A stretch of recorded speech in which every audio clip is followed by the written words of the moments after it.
Break के बाद एक बार फिर आप सभी का बहुत स्वागत है। बुलेटिन की शुरुआत बड़ी खबर के साथ। चंदन के कातिलों को उम्र कैद। जी हां, आपको बता दें, उत्तर प्रदेश की राजधानी लखनऊ में एनआईए की विशेष अदालत ने बड़ा फैसला सुनाया है। सभी 28 आरोपियों को उम्र कैद की सजा का ऐलान किया गया है, जिसमें मुख्य आरोपी सलीम को और 7 साल की सजा एक्स्ट्रा दी गई है। साथ ही आपको बता दें, इस पूरे मामले में 2 आरोपियों को बरी किया जा चुका है। सबूतों के अभाव के चलते 2 आरोपियों को बरी किया जा चुका है। ये मामला 7 साल पुराना है। 26 जनवरी की तारीख 2018 का वो दिन था जब गणतंत्र दिवस के दिन चंदन गुप्ता अपने बाकी साथियों के साथ जो तिरंगा यात्रा है उसको निकालने की पूरी तैयारी कर रहा था, और ऐसे में कई सारी बाइक्स आई थी। यही वो तैयारियां चल रही थी, लेकिन इसी बीच ये बड़ा हादसा होता है जहां चंदन गुप्ता को मौत के घाट उतार दिया जाता है। और उसमें जो लोग चिन्हित किए गए थे वो 28 लोग, जिनको एनआईए की विशेष अदालत ने सभी दोषियों को उम्र कैद की सजा सुना दी है। 2 को बरी किया जा चुका है। 2018 का ये मामला, कासगंज में तिरंगा यात्रा के दौरान ये जबरदस्त तरीके से हिंसा भड़की थी।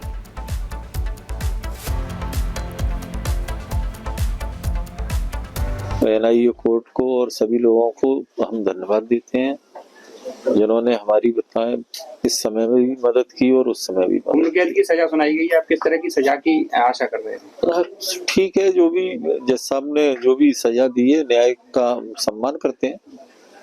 जो न्यायपालिका ने जो भी सजा दी है उसका हम सम्मान करते हैं।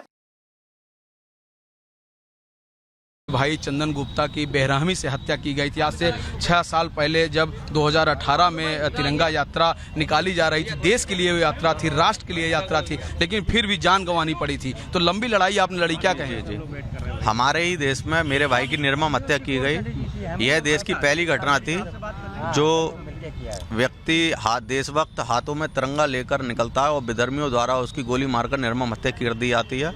आज माननीय न्यायालय ने उसके दोषियों को सख्त सजा सुनाई है, जिससे हम संतुष्ट हैं। बाकी के जो 2 आरोपियों को छोड़ दिया, उनके लिए हम हाई कोर्ट में अपील करेंगे, और जो मुख्य आरोपी है हाई कोर्ट में हम उसके लिए फांसी की मांग करेंगे।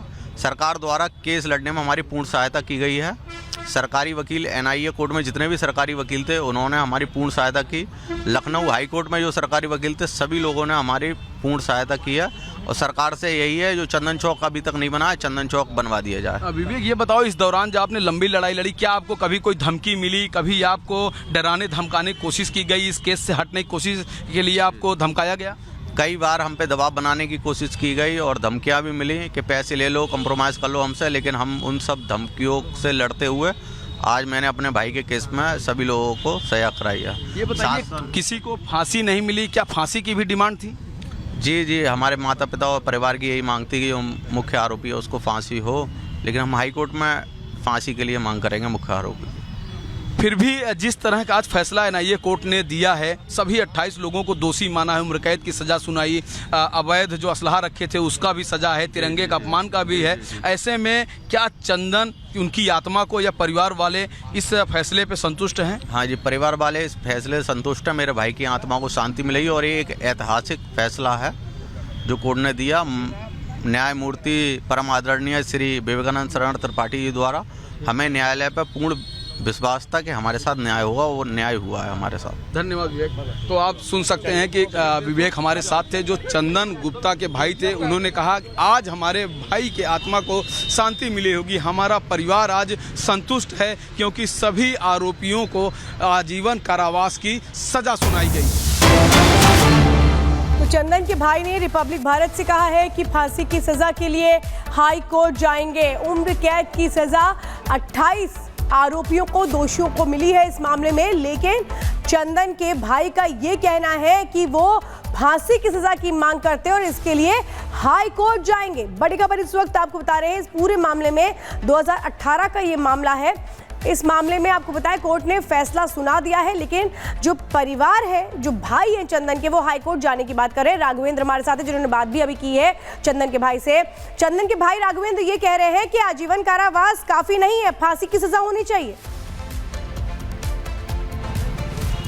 बिल्कुल देखिए चंदन ने तो वो विवेक हैं, ये चंदन के जो भाई हैं, इन्होंने कहा कि पहले तो हमारे भाई की आत्मा को शांति मिली है क्योंकि सभी जो 28 लोग थे उनको आजीवन कारावास की सज़ा सुनाई गई है, हमारा परिवार भी संतुष्ट है। लेकिन चूंकि फांसी नहीं हुई है, हमारे भाई की हत्या हुई है, तो इस मामले को अब हम इलाहाबाद हाई कोर्ट में चैलेंज करेंगे कि सभी को फांसी हो। साथ ही जो 2 लोग सबूतों के अभाव में बरी हो गए थे, उन 2 लोगों के लिए भी वो हाई कोर्ट जाएंगे। यानी जो 28 लोगों पर सजा सुनाई गई है, जो 2 लोग बच गए हैं, उन दोनों लोगों के लिए हाई कोर्ट जाएंगे, साथ ही फांसी के लिए भी हाई कोर्ट जाएंगे। लेकिन विवेक ने आज संतुष्टि जाहिर की। उन्होंने कहा कि एक लंबी लड़ाई लड़ी है, इस दौरान हमारे ऊपर दबाव बनाया गया, हमको डराया धमकाया गया। साथ ही उन्होंने कहा कि उत्तर प्रदेश की चाहे सरकार हो, सरकारी वकील हो, इन्होंने पूरा सहयोग किया है, हमारा साथ दिया है। हम एक लंबी लड़ाई हम लड़ सके हैं इनके सहयोग से। और इन्होंने कहा हाई कोर्ट से लेकर जिला कोर्ट तक, यानी कि राघवेंद्र आप लगातार बातचीत कर रहे हैं और इस बीच चंदन की बहन क्या कुछ कह रही है और वो वकील जो 6 साल तक केस लड़ते रहे वो क्या कुछ कह रहे हैं, वो भी सुनवाते हैं। न्यायालय ने पूरा साथ दिया है हमारा, एंड जो सजा दी गई है आजीवन, हम उनसे संतुष्ट हैं जी। कोर्ट ने और वकीलों ने पूरा साथ दिया, प्रशासन ने पूरा साथ दिया। समय थोड़ा ज्यादा लग गया, लेकिन जो सजा आई है वो संतुष्ट है। चाहते थे कि जो मेन थे उनको फांसी की सजा हो, लेकिन अब जो भी न्यायालय का फैसला था उसका हम सम्मान करते हैं। कोर्ट से ये जानकारी मिली है, जितने भी 28 दोषी हैं उनको जो अभी तक जानकारी है ये है कि सभी को आजीवन की सजा मिली है। एक लंबी लड़ाई सर आपने लड़ी?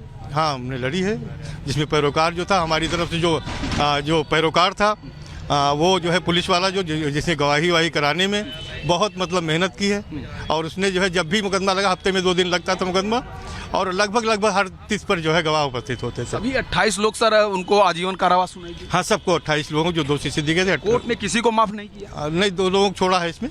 वही जो मतलब 30 में 2 लोगों को, आसिम कुरैशी और जो है नसीरुद्दीन कुरैशी को छोड़ा। और सर सलीम को कुछ अधिक कारावास दी गई है? सलीम नहीं, सलीम को जो है दफा 25 में जो है आर्म्स जिसमें रिकवरी थी उसमें 7 साल की सजा दी गई है, और बाकी जो है 302 में वही है सबकी आजीवन कारावास। तिरंगे का अपमान हुआ था सर, कहा जा रहा था। चूंकि और चलिए अगली खबर आपको बताएंगे, छात्रों का कंधा सियासी हथकंडा। दरअसल बीपीएससी अभ्यर्थियों की हम बात कर रहे हैं, बिहार के पटना का पूरा ये मामला है, जहां पर आंदोलन अब सियासी भंवर में लगातार घिरता हुआ दिख रहा है। और इस छात्रों की इन मांगों के बीच नए सियासी दलों ने भी एकदम सियासत करना शुरू कर दिया है, सियासी रोटियां सेक रहे हैं। कोई रेल रोक रहा है तो कोई जाकर आमरण अनशन पर बैठ गया है। ऐसे में ये समझना होगा कि छात्रों के नाम पर ये जो सियासत चमकाने का प्रयास किया जा रहा है, क्या वाकई इन सब के बाद बीपीएससी अभ्यर्थियों की मांगों को स्वीकार किया जाएगा या नहीं। चूंकि बिहार में अब चुनाव है और इसी के चलते नए राजनीतिक दल जो हैं वो जमकर इस मुद्दे को भुनाने का प्रयास कर रहे हैं। आप देखिए 3 तस्वीरें, पटना में भारी हंगामा हुआ, आज सुबह एक्शन में पुलिस आई, लगातार जो चक्का जाम किया था, पप्पू यादव की पार्टी के समर्थकों ने उनको हटाने का प्रयास होता है, फिर छात्रों के नाम पर ये बवाल जमकर करते हैं।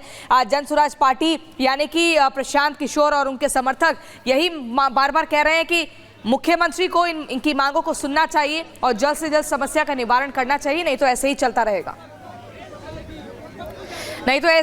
रहेगा। और आपको बता दें, अभी कुछ दिनों पहले बीपीएससी अभ्यर्थियों के ऊपर लाठियां भी भाजी गई थी, इसको भी जमकर भुनाने का जो कोशिश है वो राजनीतिक दलों द्वारा की गई।